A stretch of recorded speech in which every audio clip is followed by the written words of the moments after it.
At exactly 2:14 a.m., a 911 operator in Black Hollow received a phone call from a man who had supposedly disappeared 12 minutes earlier. The operator asked him where he was. The man whispered, "I'm still in the woods."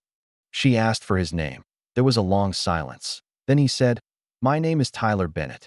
The operator checked the emergency database. Tyler Bennett had been reported missing at 2:02 a.m. And then Tyler whispered something that made the operator stop breathing. "Please don't send anyone after me." A pause. "They're wearing our faces." The call ended. 12 minutes earlier, Tyler Bennett was laughing that he was sitting in the back of a red Jeep with 3 of his closest friends. Ethan Miller was driving. Madison Reed sat beside him. Noah Carter was in the passenger side back seat. Tyler was filming everything on an old digital camera. They were 22 years old, young enough to believe nothing truly bad could happen to them, old enough to know they were probably making a mistake. The 4 of them were driving toward Hollow Woods, and none of them knew that by sunrise, 2 of them would be gone. Black Hollow was the kind of town people passed through without remembering. Population: 3, 184.1 main road, .1 gas station, .1 diner, .1 police station, and miles of forest stretching beyond the last houses. The locals called the woods Hollow Woods. Children were told never to go there after dark. Adults had a different rule. They didn't talk about it at all, because Black Hollow had been losing people for decades: hunters, hikers, teenagers, sometimes entire families, and every few decades, the forest seemed to take someone again. They weren't looking for trouble. Not exactly that it was supposed to be their last weekend together. Noah had accepted a job in Pittsburgh. Madison was moving to New York. Tyler had plans to study photography in Chicago. Ethan was the only one who hadn't figured out what came next, so Tyler suggested one final adventure. A place they had heard about since high school, an abandoned cabin somewhere inside Hollow Woods. The locals said it didn't exist. Tyler wanted to prove them wrong. Ethan wanted the story. Madison wanted everyone to stop talking about it. And Noah had never liked the woods. The radio belonged to Ethan's father. It was an old police scanner from the 1980s. Ethan had found it in a box in his father's garage. It shouldn't have worked. The battery compartment was empty. But when Ethan turned the dial, the radio came alive. Static filled the Jeep. Tyler laughed. "That's creepy." Ethan smiled. Then the static changed.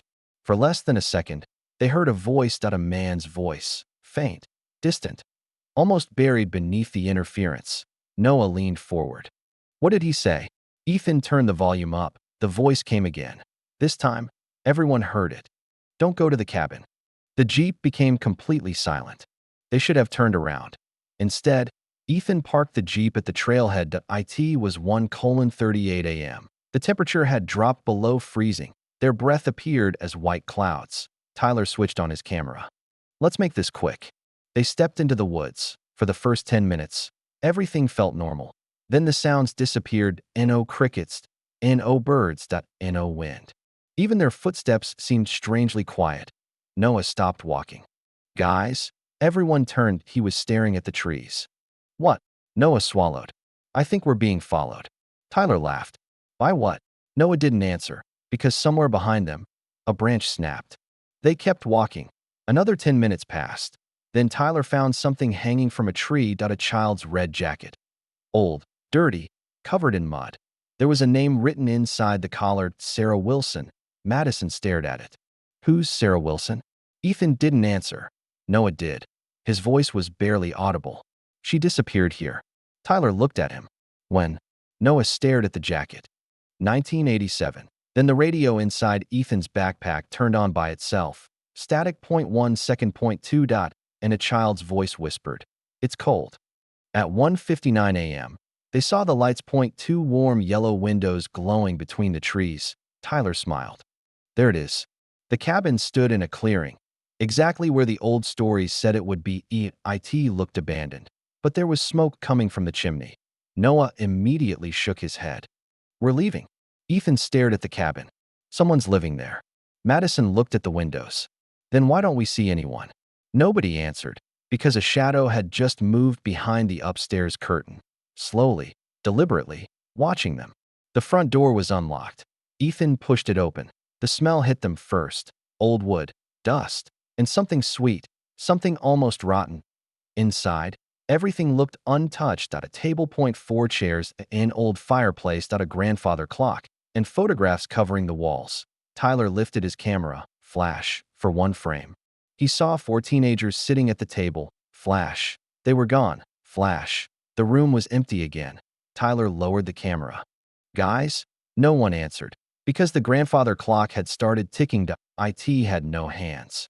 There were four chairs around the table, but someone had recently been sitting in them. One chair was still warm. Tyler touched it. He immediately pulled his hand away. That's impossible. Ethan looked at the table. Four plates, four glasses. Four sets of silverware, all covered in dust. Except one. Madison whispered. Someone was expecting us. Then Noah noticed something carved into the wooden table. Four names, Ethan, Madison, Noah, Tyler. Underneath them was a fifth name. The letters were fresh. Sarah. Tyler was the first to hear it. A camera shutter. From upstairs, he looked at his own camera, then toward the ceiling. Someone's up there. Ethan grabbed his arm. Don't. Another shutter. Click. Tyler pulled away. That's my camera. He walked toward the stairs. Madison called his name. Tyler stopped halfway up. Then he slowly turned around. His face had changed. He looked terrified. Ethan, what? Tyler pointed toward the top of the stairs. I can see myself. Then the lights went out. Madison screamed Tyler's name. No answer. Ethan switched on his flashlight. The beam shook in his hand. Tyler was gone. His camera was lying on the stairs, still recording. Noah whispered, "We need to leave." Then the camera played a sound. Tyler's voice. But he wasn't speaking from the recording. He was speaking from somewhere inside the house. Guys? Madison looked toward the hallway. Tyler whispered again. I'm downstairs. Ethan looked at Noah. Neither of them moved, because they were standing downstairs, and Tyler's voice was coming from underneath the floor. Ethan checked his watch. 2:13 a.m. Noah grabbed Madison's hand. Run. They reached the front door. Ethan pulled it open. The forest outside was gone. There was only darkness, not night, not fog, just darkness. Then the grandfather clock downstairs began ticking faster. 2:13.2:13.2:13. If the second hand didn't move, Ethan's watch suddenly changed. At 2:14 a.m., the police station in Black Hollow received an emergency call. The dispatcher heard a young man's voice. Panicked, breathing hard, he said there were four of them, but he said they were trapped inside a cabin.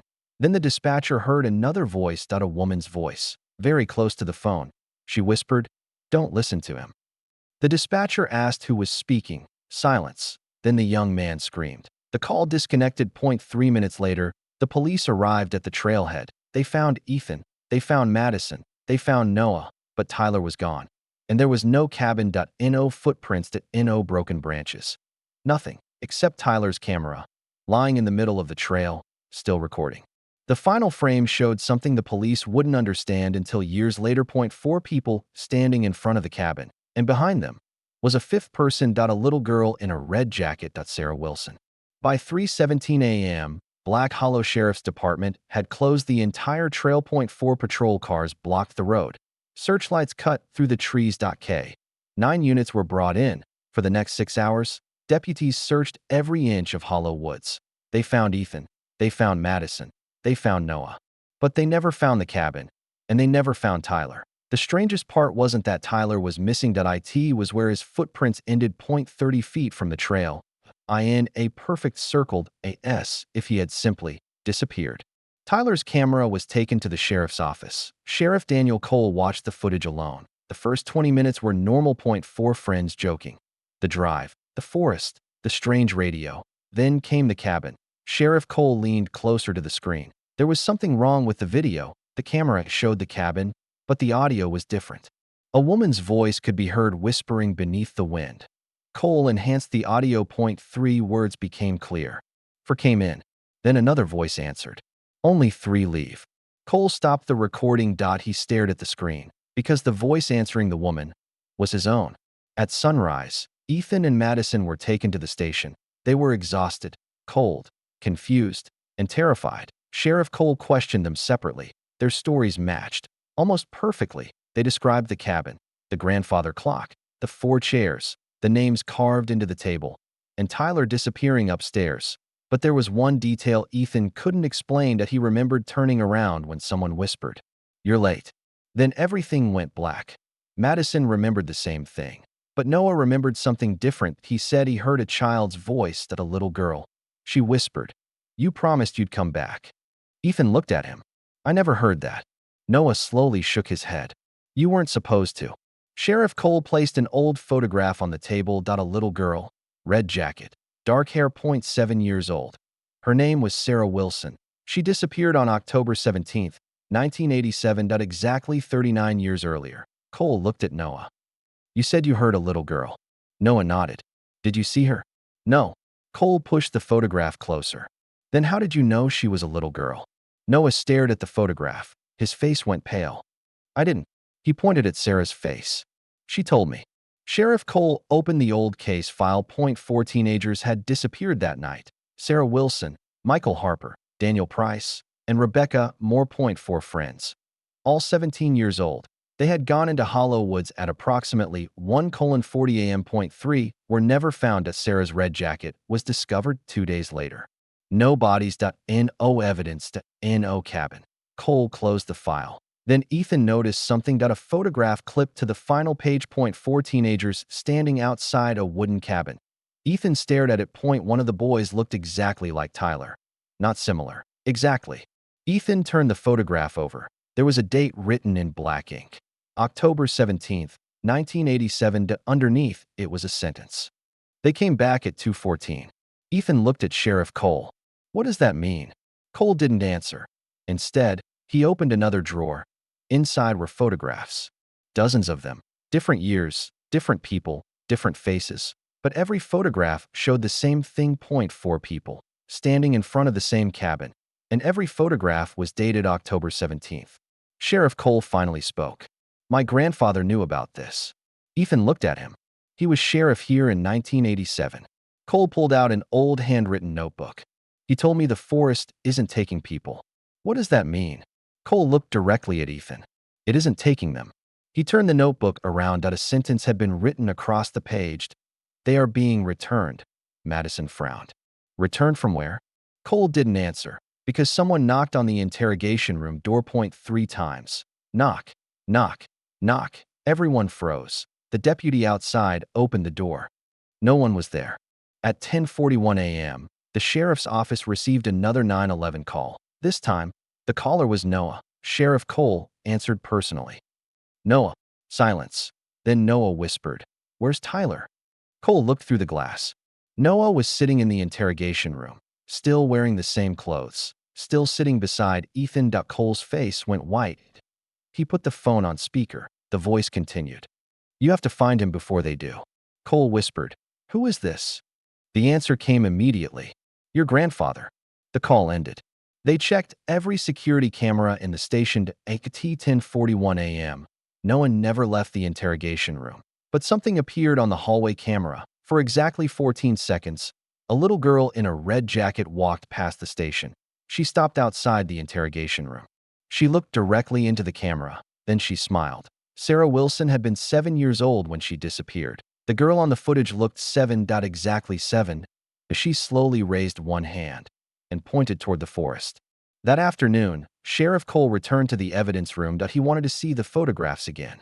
But something had changed. The newest photograph, the one dated October 17th, 2026, was different. There were no 4 people anymore. There were 5. Ethan, Madison, Noah, Tyler, and Sarah, but Tyler was no longer standing beside them. He was standing behind them. His hand rested on Ethan's shoulder. Ethan zoomed in. Tyler was smiling, but his eyes were completely black. Then Ethan noticed something behind Tyler, a 6th figure, an older man, standing inside the cabin doorway. Ethan stared at the face. His blood ran cold, because he knew that man.it was his father. Ethan refused to believe it. His father had died 11 years ago. He had never mentioned Hollow Woods, never mentioned Sarah, never mentioned the cabin. But when Ethan returned home that night, he found something waiting on his kitchen table. A cassette tape. Old, dusty. His father's handwriting was written across the label. For Ethan, he found an old cassette player in the garage. His hands were shaking when he pressed play. For several seconds, there was only static. Then his father's voice, older, tired, terrified. If you're listening to this, a long pause. Then Tyler is already gone. Ethan stopped breathing. His father continued. And if the four of you entered the cabin, another pause. Then I failed to stop it again. The tape clicked. Then his father whispered, "Whatever you do, do not let Ethan go back into the woods." The tape ended. Ethan stared at the player. Madison was standing behind him. She had heard everything. Noah was beside her. Neither of them spoke. Then Noah slowly raised his phone. There was a new photograph on the screen. Taken less than a minute ago, it showed the three of them standing inside Ethan's house. And behind them, Tyler was standing in the hallway, smiling. Ethan didn't sleep that night. Neither did Madison or Noah. They sat around Ethan's kitchen table until sunrise, staring at the cassette player. Nobody wanted to press play again. But eventually, Ethan did. His father's voice returned, weak, tired, almost afraid. "Ethan, if you're hearing this, you need to understand something." A long pause. The cabin doesn't appear every year. It appears when it needs for people. The tape crackled. Then his father said something that none of them understood. And this time, it chose you. The tape stopped. Ethan stared at the player. "Chose us for what?" Noah quietly answered. "I think we already know." Ethan looked at Noah. "How did you know about the cabin?" Noah didn't answer immediately. He stared at the table. "I've heard stories." "From who?" "My grandfather." Ethan frowned. "Your grandfather died before you were born." Noah nodded. "Exactly." Madison looked at him. "What does that mean?" Noah finally looked up. "He left me a box." He swallowed. "I was told never to open it." Ethan's voice became quiet. "Did you?" Noah shook his head. "Not until last night." The box was hidden in Noah's bedroom. It was made of dark wood, locked, hinges. Just a sliding lid. Inside were three things: an old photograph, a rusted sheriff's badge, and a handwritten list. Noah placed the photograph on the table. Ethan stopped breathing. It showed four teenagers standing outside the cabin. The same four from the 1987 file: Sarah, Michael, Daniel, Rebecca. But there was something wrong. The photograph had been taken from inside the cabin. Someone had been standing behind the camera, and written on the back were four names. The names of Noah's parents: Madison's father and Ethan's father. Ethan couldn't speak. His father had always told him he grew up in Ohio, that he had never lived in Black Hollow, that he had never worked for the sheriff's department. But the badge in Noah's box proved something else. Ethan picked it up. The engraving was almost gone, but one name was still visible: David Miller. His father, Madison, looked at him. "Your dad was a cop." Ethan shook his head. "Not here." Noah stared at the badge. "Maybe that's what he wanted you to believe." They searched the town archives again. This time, they weren't looking for Tyler. They were looking for Ethan's father. They found his name in a newspaper article from 1987 that the headline read, "For teenagers missing in Hollow Woods." Below it was a photograph of the search party: 20 people, police officers, firefighters, volunteers. Ethan studied every face. Then he saw him: a 23-year-old man standing at the edge of the forest, David Millard, Ethan's father, and standing beside him was Sheriff Cole's grandfather. Ethan stared at the photograph. His father was 23 years old, exactly the same age Ethan was now. And there was something else in the photograph. His father wasn't looking at the forest. He was looking directly at the camera. If he knew someone would eventually find this picture. Ethan zoomed in. His father's right hand was holding something: a small red object. Madison leaned closer. "Is that?" Noah finished the sentence. "Sarah's jacket." That evening, Ethan returned to his father's old garage. He searched through every box, every photograph, every file, every piece of paper. Nothing. Until he found a loose floorboard. Underneath it was another cassette. This one had no label. Ethan put it into the player. His father's voice returned. But this recording was different. He was whispering. "We found the cabin." Static. "We found the four kids." Static. Then his father began crying. "They weren't dead." Ethan froze. His father's voice continued. "They were older." The tape continued. "We found them 3 days later. All four of them. They were standing on the road outside town. They looked exactly the same." Ethan stopped the tape. He couldn't breathe. Madison looked at him. "What does that mean?" Ethan pressed play again. His father's voice whispered. "But Sarah wasn't 7 anymore." Silence. "Then, she was 39. Ethan rewound the tape, played it again, then again. The same sentence. Sarah wasn't 7 as she was 39, but the photograph from the police file showed a 7-year-old girl. Ethan suddenly understood. The forest wasn't keeping people for 39 years. It was keeping them.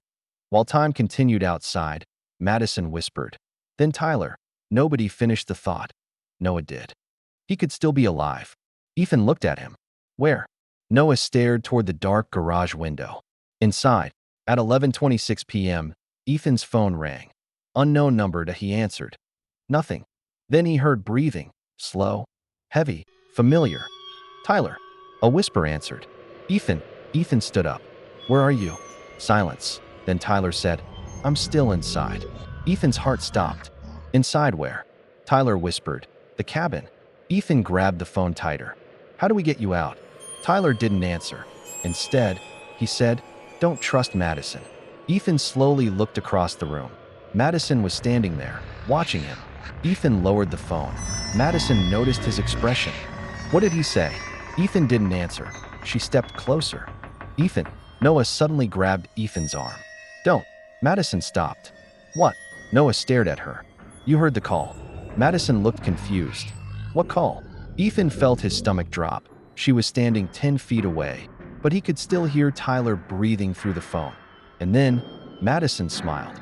Not nervously, not fearfully, slowly, almost mechanically. Tyler always was a liar. Ethan stepped backward because Madison had never heard Tyler say that. She shouldn't have known. Noah grabbed Madison's hand. Her skin was freezing. Too cold, he pulled her toward the kitchen. She didn't resist. Then they passed the hallway mirror. Ethan stopped at Madison's reflection was still smiling, but Madison wasn't. Her real face was terrified. Ethan stared at the mirror. The reflection slowly turned its head toward him that Madison's real body didn't move. The reflection raised one finger to its lips and whispered without sound. Don't let her leave the house. Then every light went out. When the lights returned, Madison was gone. The front door was locked. The windows were locked. There was nowhere she could have gone. Only Noah and Ethan remained. On the kitchen table sat a third cassette. This one had writing on it. 3 words. She isn't Madison. Ethan stared at it. Noah whispered, Don't play it. Ethan pressed play. His father's voice came through immediately. If Madison disappears, a pause. Don't look for her. Another pause. Because the thing wearing her face will already be looking for you. The tape clicked. Then a second voice spoke. Madison's voice. Too late. Ethan and Noah backed away from the hallway. Then Noah looked through the kitchen window. Madison was standing outside. In the backyard, completely still, looking at them. Ethan whispered, That's impossible. Madison slowly raised her hand. She waved. Then she pointed toward the forest. Behind her stood Tyler, and behind Tyler stood 3 teenagers, Sarah, Michael, Rebecca, all staring toward the house. Noah whispered, Where's Daniel? Ethan looked closer. There were only 3 teenagers. Then he realized why. Daniel wasn't standing outside. Daniel was standing behind them, inside the house. Ethan turned around. Nobody was there, but something had appeared on the wall. Fresh scratches. 4 names, Sarah. Michael. Rebecca. Daniel. Below them was another name. Ethan. He touched it. The letters were warm. Then another name slowly appeared beside his. Not carved. Not scratched. It appeared as if someone invisible were writing it. Tyler. Ethan stepped back. Noah whispered, Why are they writing Tyler's name? Ethan looked at the wall. No. He shook his head. They aren't writing his name. He pointed to the names. They're replacing them. At 2:13 a.m., Noah's phone received one final photograph. There was no sendered NO location. NO timestamp. The image showed the cabin. Inside the cabin stood 4 teenagers from 1987. Sarah, Michael, Rebecca, Daniel, but they weren't alone. Behind them stood Tyler. Older, then Madison. Older, then Noah. Older. And finally, Ethan. All 4 were staring directly into the camera. Ethan zoomed in. His older self was holding something. A small red jacket. Sarah's jacket. And beneath the photograph was one sentence. 39 years is a long time to wait. Ethan looked at the clock. 2:14 a.m. The phone rang. Tyler was calling. Ethan answered. A familiar voice whispered, See you in 2065. Then the call ended. Ethan didn't tell the police. He didn't tell Sheriff Cole. And he certainly didn't tell his mother at exactly 1:47 a.m. He and Noah drove back toward Hollow Woods. The old cassette from Ethan's father sat on the dashboard. Neither of them spoke at 2:02 a.m. They reached the trailhead at 2:13 a.m. They entered the forest, and at exactly 2:14, the radio turned on. Static filled the Jeep, then Tyler's voice. "You came back." Ethan grabbed the radio. "Where are you?" Tyler answered, "Where you left me." Ethan looked at Noah. Neither of them had the courage to say it. The cabin was waiting. The forest looked different this time. The path was familiar, but the trees were taller, older, almost impossibly old. Ethan checked his phone. No signaled. No GPS. The compass on Noah's watch spun in circles. They kept walking. After 20 minutes, they found the red jacket hanging from the same tree. Sarah Wilson. But this time there was something beside it. A second jacket. Tyler's. Ethan reached for it. The moment his fingers touched the fabric, he heard footsteps behind them. They turned. Madison was standing between the trees, barefoot, covered in mud. "Ethan," she looked terrified. "Please, don't go to the cabin." Ethan stared at her. "Where have you been?" Madison looked past him, then whispered, "He's not Tyler anymore." Ethan wanted to believe her, but something was wrong. Madison's reflection didn't appear in Noah's flashlight. Ethan noticed it. She noticed him noticing. Then she began crying. "I tried to get back." Ethan asked, "Back from where?" "The cabin." She looked toward the trees. "It showed me everything." "What?" Madison wiped her face. "The 4 people who went in before us." Ethan stepped closer. "What did you see?" Madison looked directly at him. "Your father." Silence. "He was there in 1987. He found the cabin. And when the 4 teenagers came out," she began shaking. "Your father made a deal." Ethan whispered, "What deal?" Madison looked toward the darkness. "He gave them another 4. They followed Madison for another 5 minutes. Then the trees suddenly ended. The cabin stood in the clearing, exactly as before. 2 yellow windows, smoke from the chimney, the grandfather clock ticking somewhere inside. But now there was something different. The front door was open, and 4 people were sitting around the dining table. Ethan, Noah, Madison, Tyler. Ethan froze. Tyler looked exactly as he had before. Same clothes, same face, same smile. He lifted his hand. "Come inside." Noah grabbed Ethan's shoulder. "That's not him." Tyler's smile disappeared. Then the 3 figures beside him slowly turned around. Sarah, Michael, Rebecca, and sitting at the head of the table was Ethan's father. Ethan couldn't move. His father looked exactly as he remembered him, but older, much older. His hair was gray, his face was tired, and his eyes looked like someone who had spent decades waiting for something terrible. "Ethan." His voice was real. Ethan whispered, "You're dead." His father nodded. "Outside." Ethan stared at him. "What did you do?" His father looked at Tyler. "I tried to stop it." "You gave them us." "No." His father shook his head. "I gave them myself." Ethan looked confused. His father slowly stood. "I've been here since 1987. He pointed toward the empty chair beside him. "There were supposed to be 4 of us." Ethan looked at the table. "There were 5 chairs," his father whispered. "But the cabin always needs a 4th friend." The grandfather clock stopped. 2:14 a.m. His father looked at Ethan. "You have 2 choices." He pointed toward Tyler. "Take him and leave." Ethan stepped forward. "And the others?" His father looked at Sarah, then Michael, then Rebecca.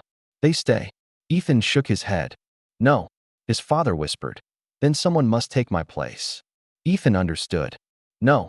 His father smiled sadly. "That's why I brought you here." The cabin began to shake. The walls groaned. The photographs on the walls started falling. Tyler stood up. His face changed. For a moment, Ethan saw something behind Tyler's eyes, something ancient, something that had been waiting for him. His father shouted, "Run!" Ethan grabbed Noah. Madison screamed. And somewhere upstairs, a child began laughing. The front door slammed shut. The grandfather clock began ticking again. 2:14. And this time, it didn't stop. Ethan's father finally told him the truth. In 1987, 4 teenagers entered the cabin. Only 3 came back, but they didn't come back alone. Something came with them, something that could wear their faces. The cabin demanded 4 people every 39 years. His father had spent decades trying to break the cycle, but he failed. And now, The four friends were Ethan, Noah, Madison, and Tyler. Ethan looked at Tyler. Where's the real Tyler? His father lowered his eyes. He's still inside.